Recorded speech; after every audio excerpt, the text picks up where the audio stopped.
el podcast de SpyTech, el parque científico y tecnológico de la Universidad Jaume I, con Juan Antonio Bartolín. Innovar con B de bar.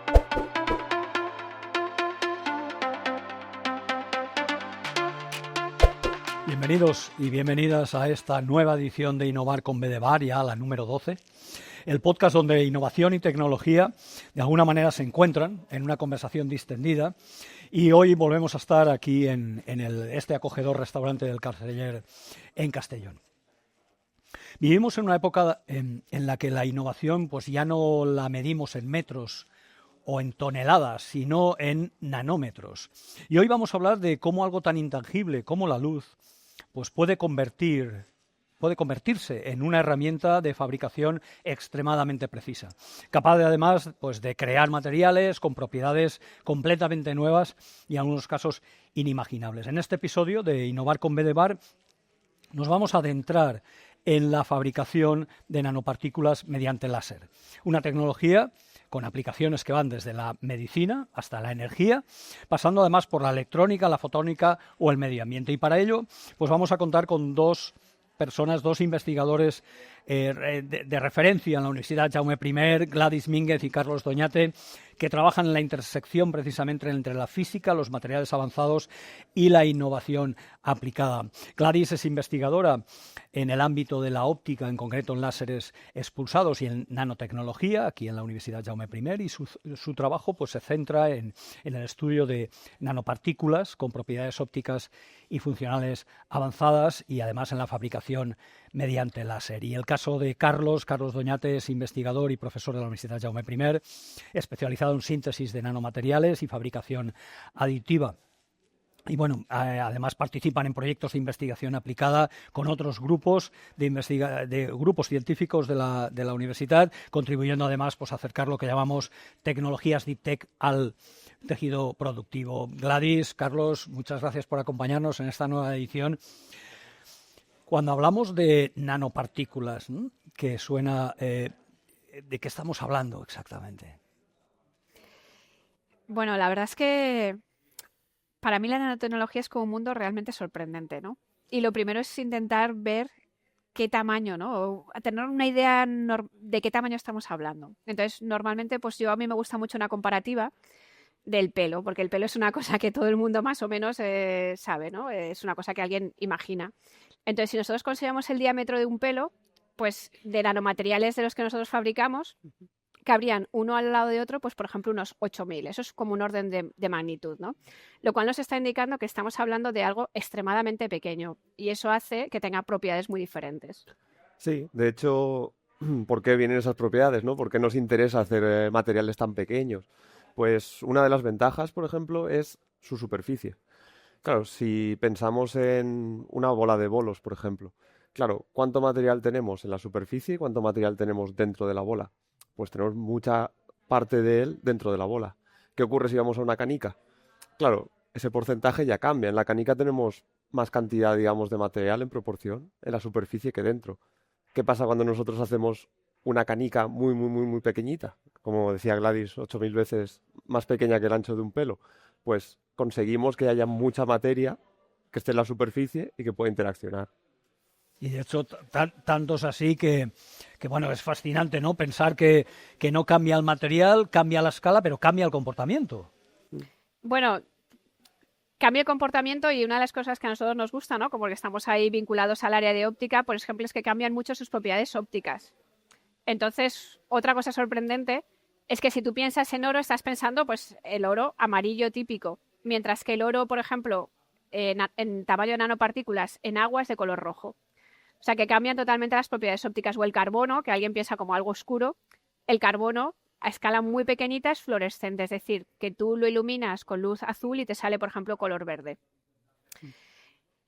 Entonces, todas estas propiedades y muchas más, pues puedes hacer materiales que, por ejemplo, no existan en condiciones normales, son las que permiten que las propiedades de las nanopartículas sean asombrosas y se visualiza que va a ser una nueva revolución tecnológica, pues como, por ejemplo, la inteligencia artificial. Yo creo que ahí hay un mundo de posibilidades que se está abriendo y que, bueno, esperemos que la nanotecnología, todos estos retos que tiene la humanidad, pues poco a poco les vaya dando solución. Y ahora entra como la parte mágica, ¿no? Oye, ¿cómo puedo fabricar esas nanopartículas tan pequeñas utilizando un láser? Pues la verdad es que es una herramienta. Al final el láser, yo creo que al principio en los años 80, en los años 90 parecía ciencia ficción, ¿no? Star Wars, las espadas láseres, todo este tipo de cosas. Y hoy en día, desde su descubrimiento, ya está en la industria. O sea, son herramientas que se usan para cortar materiales, para procesarlos. En nuestra propia cocina tenemos elementos que están marcados con láser. Entonces, al final, en nuestro caso, lo que hacemos es un poco utilizar esa herramienta, como podría ser un cincel, para, digamos, cortar, no cortar, sino sacar material de un material que tengamos, como una muestra, puede ser el oro, puede ser plata, puede ser óxidos, puede ser cualquier tipo de material, y nosotros lo que lo hacemos es el líquido. ¿Por qué es el líquido? Pues porque podemos coger nuestro material base, nuestro oro, nuestra lámina, ponerle un líquido y con el láser hacerle ese procesado, hacer que salga material. ¿El líquido qué hace? Que se quede contenido, que no salga al aire, que nosotros no lo olamos, que no tengamos problemas de seguridad y cuando queda contenido ya tenemos nuestras nanopartículas en un líquido directamente. Con lo cual el láser está abriendo unas posibilidades a nivel científico tremendas, ¿no?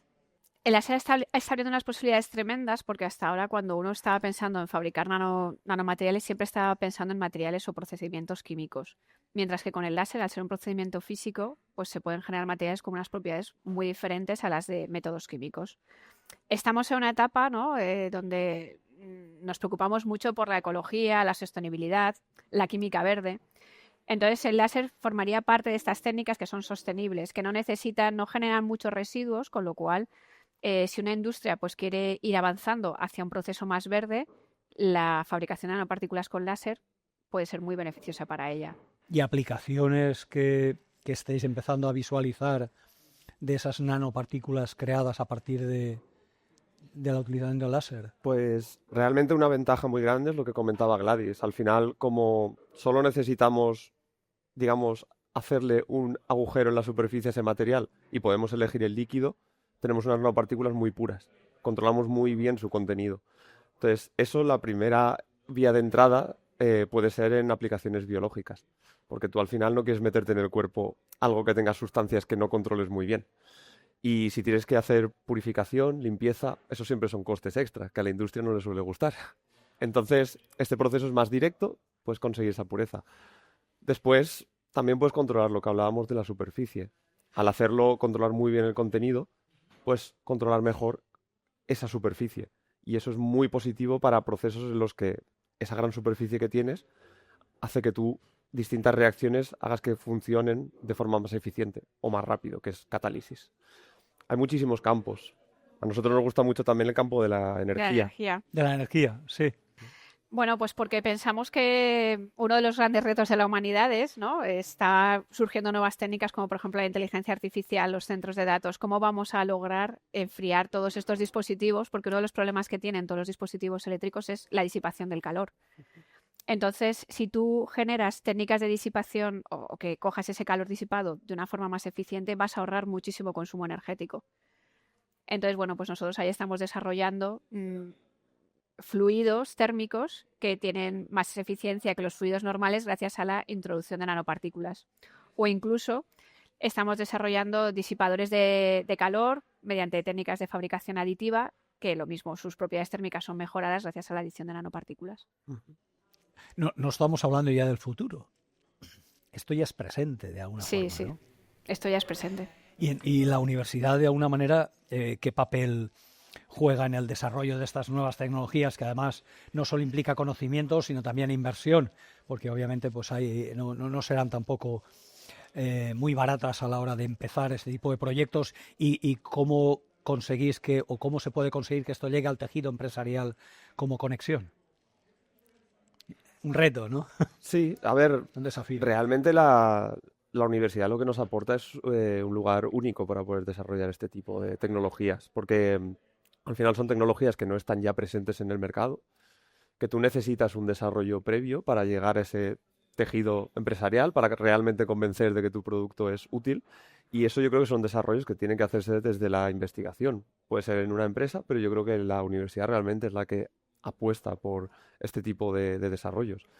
Y realmente por nuestra parte lo que hemos tenido es muchísimo apoyo también en cuanto a relacionarnos también con el tejido empresarial, porque es verdad que para nosotros como investigadores es una parte difícil. Entonces, todas las unidades desde Spytech, desde la universidad, que nos facilitan ese contacto con la empresa, aprender cómo realmente funciona el tejido empresarial, qué necesitan, hacia qué dirección podemos evolucionar, es una parte vital. Y por supuesto la financiación, pero, pero yo creo que es vital también esa formación y ese aprendizaje. ¿Y ahí qué tipo de bueno, hemos hablado de los sectores o las aplicaciones, ¿no? Pero desde un punto de vista de empresarial, pues qué tipo de empresas podían beneficiarse de un desarrollo como el que estáis haciendo, incluso sin ser DevTech, ¿no?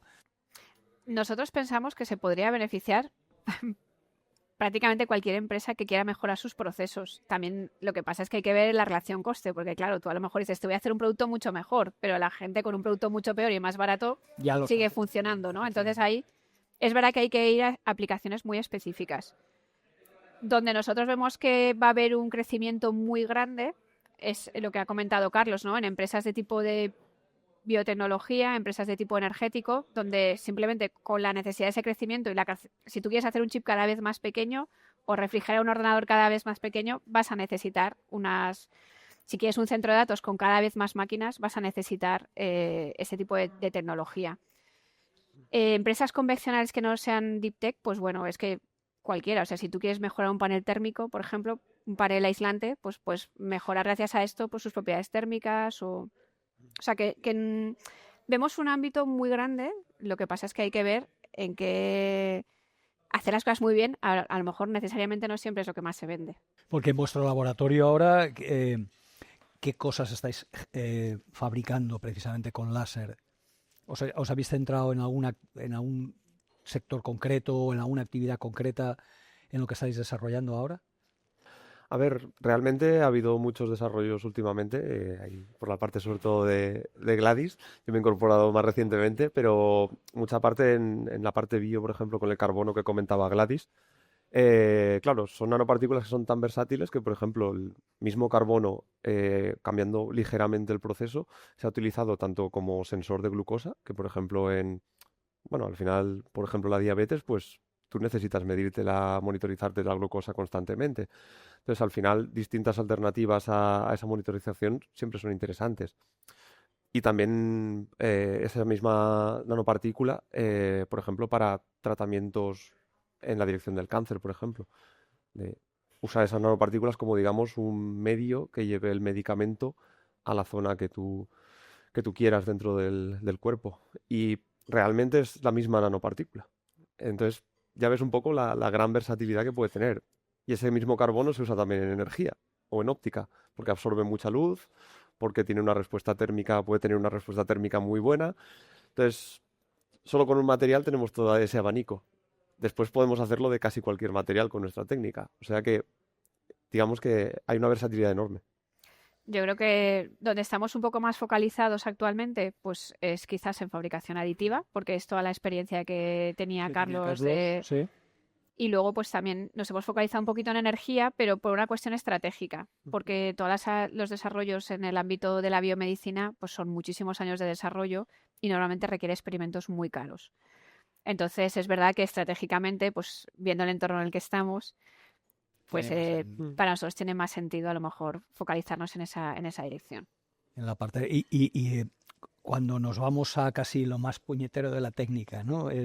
¿Cuáles son esos desafíos técnicos, aparte económicos, que está claro que ahora al arranque de este tipo de tecnología nueva en la que estáis trabajando? A ver, yo económicos, nosotros justamente lo que estamos trabajando es en popularizar esa técnica, o sea, en intentar hacer sistemas que a lo mejor a ver, es dinero, pero no es tanto dinero, pues que a lo mejor por 8.000 euros tú te puedas fabricar las nanopartículas en tu casa. O sea, eso es uno de nuestros retos o uno de nuestros objetivos a medio plazo, donde ya tenemos algunos pequeños resultados.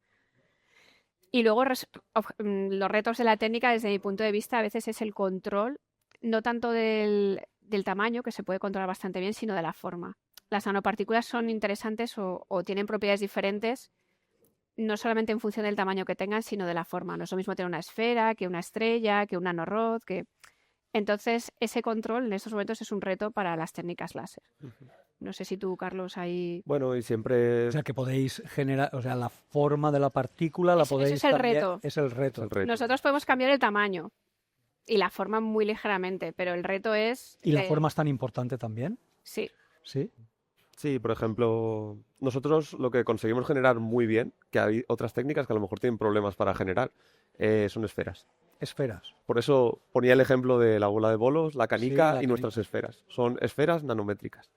Por ejemplo, conseguir hacer un cilindro, conseguir hacer un triángulo, una estrella, son cosas que la gente consigue hacer con otros métodos.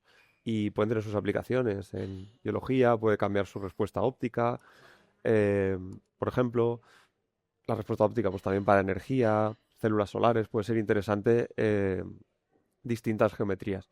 Para nosotros es un reto y quizás el otro reto que tradicionalmente siempre ha sido y es algo en lo que trabajamos muy activamente también es la productividad. Al final, claro, si tú vas a la empresa y quieres utilizarlas, vas a necesitar generar bastante y eso también te va a reducir costes. Entonces, sí que trabajamos muy activamente desde el grupo de óptica, pues en métodos ópticos con el láser para generar muchas más nanopartículas y conseguir hacerlo pues más O sea, cercano que ahí a... habláis de volumen por tiempo. Sí, Y el, digamos, el indicador básico vuestro es cuanto mayor volumen obtenga en el menor tiempo, mejor. claro. Claro, porque al final no es lo mismo que tú quieras poner nanopartículas en este plato que quieras poner nanopartículas en esta mesa. Entonces, cuantas más puedas hacer, más ámbitos vas a poder penetrar con tu tecnología. Y es tanto volumen por tiempo como también por la fuente láser. Que, digamos, cómo de bien utilices la potencia de tu láser. Si necesitas un láser muy potente, que es muy caro para generar X, y lo que conseguimos es con un láser con la mitad de potencia, que también te va a costar la mitad, generar lo mismo, ya es un beneficio muy Y grande. eso sí que lo habéis identificado en las investigaciones que estáis haciendo, ¿no? Sí, hemos hecho avances con distintos métodos ópticos para mejorar mucho, de hecho, incluso factores 10 y de ese estilo, las productividades que había hasta el momento. Y bueno, de alguna manera, esta investigación que estáis desarrollando ya no solo la podemos concebir como una solución a problemas de otras empresas, sino como para incluso generar una propia empresa, lo que llamaríamos en nuestro entorno una deep tech, un spin-off universitaria donde pudierais comercializar el proceso y la generación, ¿no? No deja de ser Bueno, eso una sería, oportunidad. yo creo que para nosotros, ¿no? Cuando ya tienes una línea de investigación que llevas muchos años, pues es verdad que esa sería como un sueño, ¿no? El poder ahí, esa tecnología que has ido desarrollando, aprendiendo con cariño, que tenga una utilidad más allá de las fronteras de la universidad, ¿no? Entonces, más allá de hacer una tesis o escribir un paper, lo ideal sería pues poderle dar ahí y poder generar empleo, ¿no? Porque también nosotros vamos formando todos los años a personas a las que luego en muchas ocasiones, pues como en el caso de Carlos, se forma, se tiene que ir a Alemania, ahora él ha tenido la suerte de volver, pero en otras ocasiones pues ves que esa gente, pues que si hubiese una empresa que pudiese ser como una semilla, ¿no? Que permitiese crecer un centro donde se fuese haciendo investigación y a su vez, pues claro, para mantener esa investigación tienes que vender algo, ¿no? Porque que no solo fuese esto algo de ir pasando unos y otros, sino que se pudiese crear un núcleo fuerte y eso yo creo que una empresa lo podría Y dar. con el tiempo, o sea, si empezamos a pensar en futuro de la fabricación de nanopartículas con láser, van a salir nuevas necesidades en el momento que, digamos, lo que habéis desarrollado entre en el mercado y vea los retos a los que se enfrenta. Con lo cual, la concepción de una empresa que construyera, o sea, diseñara, fabricara, tendría más sentido también. A ver, yo creo que esto es como una base, ¿no? O sea, si tú creas una base, como hemos visto que tiene tantísimas aplicaciones, si tú logras tener una pequeña semilla, eso cada rama luego se podría diversificar, porque pues eso se podría hacer una rama de fabricación aditiva, una rama en energía, una rama... Pero claro, al final tienes que crear ese clúster que da mucho miedo porque es un salto al vacío, por un lado, y por otro lado porque no vas a crear una empresa que sea humo. O sea, al final una empresa necesita vender. Y para eso necesitas a alguien que te compre o necesitas un socio industrial que quiera ayudarte a abrirla. Entonces, bueno. Pero le veis sentido. Bueno, Veis que hay es el posibilidad futuro. de... O sea, es el futuro. yo creo que es el futuro. Sí, a ver, realmente las nanopartículas se venden. O sea, Hoy por hoy ya se vende con otras claro, técnicas, quiero claro, decir. hay empresas que dedican, a lo mejor, bueno, hay algunas que toda su producción a nanopartículas, hay otras que tienen diversas materiales que comercializan, pero digamos que es un producto que está en el mercado. Entonces, sí que es cierto que lo que tendría esta empresa, el futuro que nosotros le vemos es esa diferencia en la fabricación y esos beneficios que puede tener para algunas aplicaciones que en otras no los tendrá, pero es simplemente encontrar ese mercado. Y mejorado la productividad Y en la y la fabricación. sostenibilidad. Exacto. Yo creo que la gente no es consciente de que hoy en día la nanotecnología ya está en sus vidas. O sea, a lo mejor se ve como algo muy exótico, ¿no? Pero las cremas solares Sí, tienen nanopartículas o los test del COVID tienen nanopartículas. sí. No es algo que esté tan lejano a lo mejor hay aplicaciones en las que todavía sí que hay que avanzar, pero muchas ya están en nuestro día a día. Lo que pasa es que no somos conscientes. Muchos de los productos que te venden bactericidas, por ejemplo, pues hay geles, champús o para lavar ropa, pues eso también tiene nanopartículas. O sea, al final está penetrando esa tecnología y bueno, se espera de hecho que vaya un crecimiento enorme en los próximos 10 años. O sea, Sí, ¿cómo lo veis? Ya no hablo 10 años porque sería demasiado, pero vista la evolución que estáis viendo digamos, de las aplicaciones que pueden generar, que se pueden utilizar o aplicar, valga la redundancia, con esa fabricación de nanopartículas con láser, ¿qué futuro le veis ahí a nivel, pues eso, en los próximos 5 años? A ver, yo creo que, porque además, bueno, la comunidad un poco de ablación con láser es grande, pero a lo mejor no tanto a nivel mundial. O sea, es una técnica que a lo mejor no es tan conocida como otras técnicas de síntesis, pero sí que es cierto que lo que hemos ido viendo con los años es como una evolución en la comunidad. O sea, esta técnica apareció en los años 80 aproximadamente, no es no tiene tanto tiempo, y realmente lo que ha ido evolucionando es a entender cómo funciona esto, porque al principio tienes que saber cómo hago nanopartículas, abrir el abanico a muchos materiales, ver qué opciones tiene, y realmente ahora, como un poco toda la comunidad, y nosotros somos parte, lo que está yendo es vamos a aplicar estas nanopartículas. Y es cierto que estamos viendo que gracias a esa versatilidad, cada grupo está explorando en una dirección. Hay grupos que están yendo hacia la parte bio, incluso están haciendo ensayos ya con animales y demás en Francia. Hay grupos que están yendo mucho en catálisis, en mejorar procesos químicos, hacerlos más eficientes, por ejemplo en Alemania, en Japón también. Nosotros es verdad que el foco está como un poco en la energía, pensamos que esas propiedades térmicas pueden mejorar mucho. Y luego pues también tenemos incluso en otros procesos de fabricación, en hacer, no sé, en células solares hay grupos que están relacionados. Nosotros pues desde la fabricación aditiva, la impresión 3D, que parece como muy de juguete, pero también es un campo que está muy en auge. Entonces, yo creo que es una tecnología que se combina muy bien con muchos sectores. yo veo ahí un poco que tiene que haber como una especie de... O sea, por un lado tendrá que haber algún tipo de regulación. A mí no me gustaría en los próximos 10 años que pase como ahora pasa con los microplásticos, ¿no? O sea, sí que es cierto que creo que tiene que haber una regulación porque es algo que es muy pequeño, es muy difícil de controlarlo. Tienes que saber, pues tú las generas, tienen una utilidad y fuera de su vida útil tienes que reciclarlas. O sea, creo que falta legislación porque es una técnica que cada vez Está acelerando. se está acelerando, cada vez hay más empresas que la utilizan, entonces yo creo que falta ahí como una especie de legislación. Pero luego, una vez ese proceso esté controlado, yo creo que es algo imparable. O sea, tiene tantísimos beneficios, o sea, se pueden generar materiales que no existen normalmente. Las propiedades que hemos venido comentando, o sea, es algo tan imparable que yo creo que cada vez más se va a utilizar, aunque no seremos conscientes. O sea, tú estás utilizando algo que caliente mejor, que notes que tiene otras propiedades, que se conserve mejor este plástico. Tú no lo sabrás, Pero dentro... estará ahí. Pero bueno, yo creo que sí que es importante en los próximos 10 años, cuando nos has dicho así un horizonte, bueno, yo creo que también hay que tener una cierta responsabilidad social. O sea, estas cosas hay que hacer las cosas bien. Se tendría que ver en la vida útil de estos materiales, cómo reciclarlos, que se está haciendo, pero ¿Y qué impacto tiene a largo ¿qué impacto plazo? tiene? O sea, no... Porque con el tema de los microplásticos, pues estamos teniendo... Con lo cual ahí tenéis una oportunidad también importante si os lanzáis a una aventura como Sí. esta, ¿no? Sí, sí, sí. Estupendo. Bueno, hoy hemos visto pues cómo la luz no solo ilumina, sino que además fabrica, transforma y abre nuevas oportunidades. Y desde Innovar con B de Bar, pues seguimos apostando por acercar la ciencia excelente al mundo real, al tejido productivo y a la sociedad. Bueno, pues gracias a Gladys Mínguez, a Carlos Doñate por compartir conocimiento, visión y futuro desde la Universidad Jaume I. Sí que es cierto que cuando cambias de escala, cambias las reglas del juego, y esto es lo que parece ser que estamos viendo. Y bueno, y a todas las personas que nos escucháis, pues gracias por acompañarnos una vez más en este viaje donde la innovación tiene sentido.